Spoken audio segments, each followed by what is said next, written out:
Pourquoi Anne-Claire Coudray et ses équipes de TF1 se sont-elles refusées à parler en détail de l'affaire Pierre Palmade? La journaliste a répondu au micro de nos confrères de Satellifact.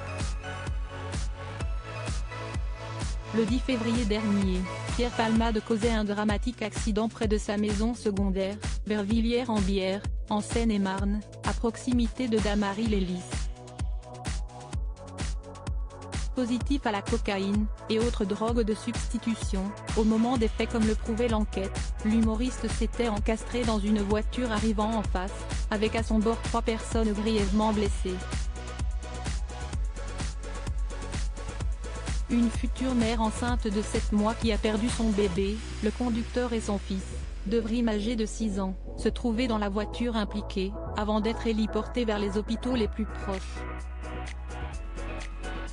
Après des semaines d'incertitude concernant l'état de santé de ces 2 derniers, alors placés dans le coma et opérés à plusieurs reprises, BFM Télévision annonçait le retour du petit garçon dans sa maison, emmailloté dans un corset. Une tragédie largement reprise dans les médias. D'autant plus que, l'ancienne acolyte de Muriel Robin a été victime de 2 AVC, dont un sérieux, puis soupçonné, le 5 mars 2023, de pédopornographie, entraînant ainsi une nouvelle enquête judiciaire.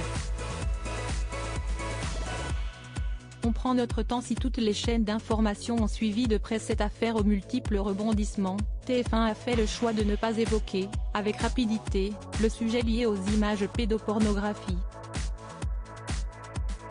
Dans un entretien accordé à Satellifact, Anne-Claire Coudray, présentatrice du JT de TF1 les week-ends, est revenue sur cette décision prise à l'unisson avec son équipe.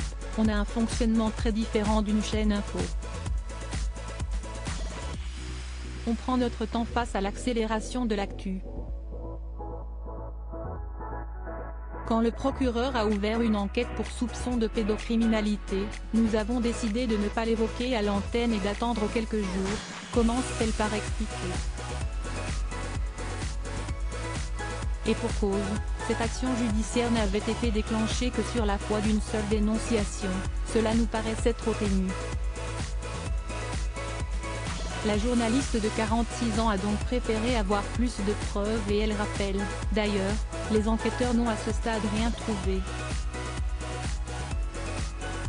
J'estime que les dérapages people autour de cet accident n'ont pas leur place dans notre JT.